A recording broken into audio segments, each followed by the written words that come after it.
just stop it. She's just overreacting to a small amount of smoke. Besides, what are you going to do about it? You have no backbone, you cowardly ass. Oh? See, that's where you're wrong. I can handle when you're cruel to me, but if you think that I'm going to stand idly by while you are cruel to my wife and future child, then you are incredibly stupid.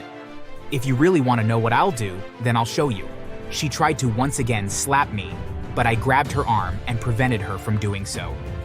I then snatched the cigarette from out of her mouth and put it in the palm of her hand and then squeezed her fingers so that she made a closed fist around the still burning cigarette. Once it was extinguished, I threw her over my shoulder and carried her to the front door, which I opened, and then tossed her out and locked the door behind her. Hi there. Let me start off by saying that I'm a very calm and very patient person. But my mother-in-law pushes my buttons, and recently, she pushed me way too far. My wife Shirley had warned me early on that her mother was a very acquired taste, but I always thought that maybe she just could be a bit hard to handle. However, I was incredibly naive. My wife and I met a few years ago. Both of us weren't that lucky when it came to dating and had dated some terrible people. So when we bumped into each other at a cafe and struck up a conversation, we were on guard. But the more we got to know each other, the more we began to fall in love. It was a shame that we hadn't met each other sooner in our lives. At any rate, our relationship quickly grew, and after only 8 months, we were engaged. Around that time is when Shirley first introduced me to her mother. She'd already met my parents by that time, and they absolutely adored her just as much as I did.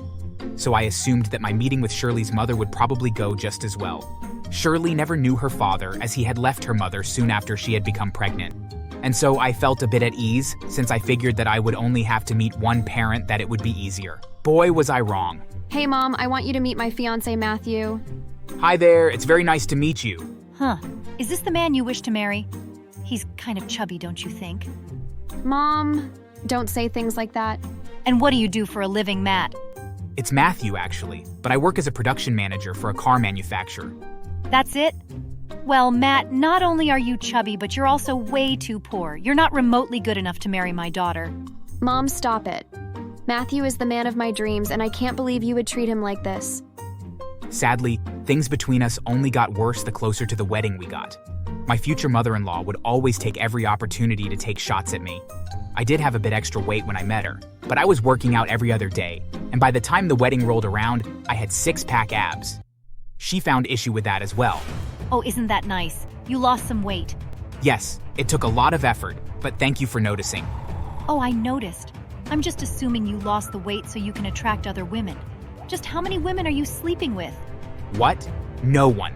Your daughter is the only woman that I want to sleep with. I would never cheat on her. Why would you say something like that? Don't you dare talk back to me. She then slapped me across the face. I was shocked, but I also didn't know how to respond. Later, when I was alone with Shirley, I told her about what had happened, and she shyly shrugged. I'm so sorry, hun. My mother has always been that way. I can't tell you how many times she's hit me over my life. There's really nothing we can do about it, unfortunately. I sighed and resigned myself to having to put up with her continuing to be a terrible person. At any rate, we went ahead with the wedding. It was such a beautiful day. Shirley was so gorgeous in her wedding dress, and the weather was absolutely perfect. We could not have had a better day. A few months after we were married, we started making plans to have a baby and began trying when suddenly Shirley started feeling odd. For a few days we got excited as we thought that maybe it was morning sickness, but when Shirley went to the doctors, they told her that she wasn't pregnant and that they were concerned. She was feeling nauseous and was beginning to look rather pale as well. The doctors were stumped, and so they ran test after test trying to figure out what was wrong. After days of nonstop poking, Shirley and I were exhausted and frustrated when things took a turn for the worse. Shirley suddenly became short of breath and had difficulty breathing. Thankfully, the doctors gave her an inhaler and it helped her to breathe, but they were no closer to figuring out what the actual problem was. Terrified, we put our faith in doctors and hoped that they would figure out what was causing the issue. One day after work, I came home to find Shirley sitting on the couch and looking very upset.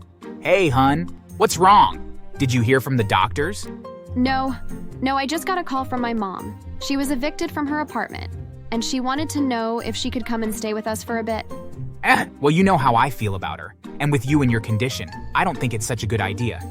I know, it's just that she has nowhere else to go, and she is really guilt-tripping me about it. Please, could she please just stay with us for a little while? I was adamantly against it, but in the end, I knew that my wife would feel terrible if something were to happen, her mother and we had turned her away. And so, I agreed, but only that she could stay with us for a few months at the most. Shirley promised that that would be the case, but deep down, I doubted that she would be able to keep that promise. The next week when she moved in, we made up the spare bedroom for her, and I made it certain that it was to be a temporary thing. The day after she moved in, the doctor's office called to give us both good and bad news. The doctor told us after running the test. Shirley was pregnant, but she also had some lung issues, and so she had to avoid smoke by all means. It was such a crazy mixed bag of emotions. I was of course happy that she was pregnant, but with her illness, I was worried both for her and for the baby. Part of me wondered if her body could handle the stress of the baby on top of whatever was already affecting her. And on top of that, the stress from having her evil mother now living with us, and things were very tense. Thankfully, her mother left her alone, but that only meant that she picked on me all the more. I'm surprised that you were able to get my daughter pregnant at all. No doubt you must have dozens of kids with all the women that you cheat on my daughter with. You're such a disgusting man. For the last time, I would not, nor have I ever cheated on your daughter. I love her, and only her. Will you just let it go already? Oh, don't lie to me. I know how all of you men are. Such disgusting creatures. You're just like my ex-husband. Is that why you hate me so much? You think that I'm the same kind of man as Shirley's father? I don't just think it, I know it. Well, you're wrong. I would never abandon her or our child the way her father did. But with a woman as obnoxious as you, I can imagine why he did. I knew that I had overstepped, and she slapped me hard across the face. Just as before, I didn't do anything, although she was wearing a ring, and it scratched my face pretty badly when she hit me.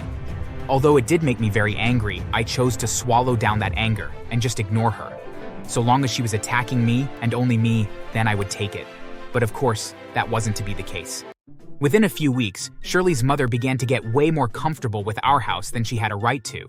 She would leave dirty dishes all over the place, and even started stealing cloths from us to wear instead of washing her own.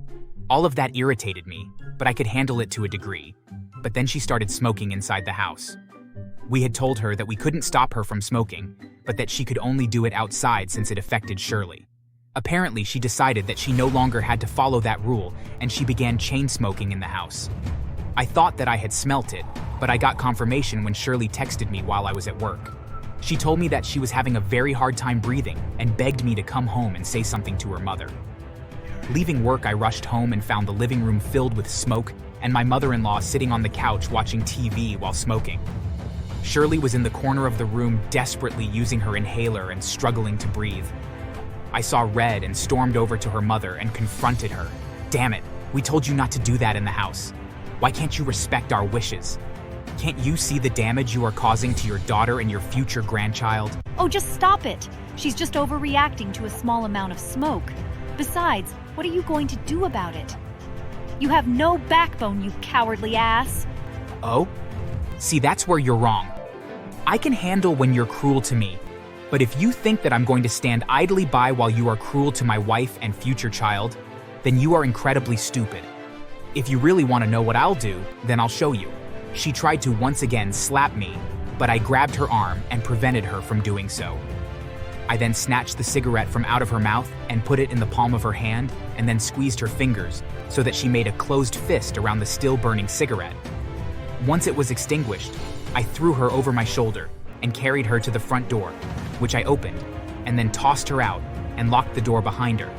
Thankfully, she didn't have the spare key that we gave her when she moved in and once she was out of the house. I went and grabbed all of her stuff and I threw it out onto the front lawn. She started breaking things outside, but the neighbors called the cops who came and escorted her out of the property. When they were taking her away, I said, "Make sure to never come back." Thankfully, once Shirley was able to breathe normally again, she agreed with what I had done, and she apologized for having let her mother stay for so long. In the end, we got a restraining order against her mother preventing her from coming anywhere near us or our baby ever again. Within a couple weeks after kicking her out, we found out that the only place that she was able to move into was a very run-down nursing home. It serves her right, especially since the staff is known to be mean and disrespectful to the people that live there. The one time that we visited her there, she had a black eye and a split lip and told us that she had fallen in the shower, but we knew better. That one time was more than enough, really. And I would be lying if I said that seeing her, that depressed and lonely, didn't make me feel good. She was a horrible bully and a rotten mother. As for us, I'm happy to say that Shirley's odd symptoms went away as mysteriously as they appeared, and just in time for her to give birth to a happy and healthy baby boy. Both of us have vowed to make that little boy's life infinitely better than the one that Shirley's mother gave her. Thanks for watching. Make sure to subscribe and leave a comment down below saying I subscribed, and we will try our best to reply to your comment.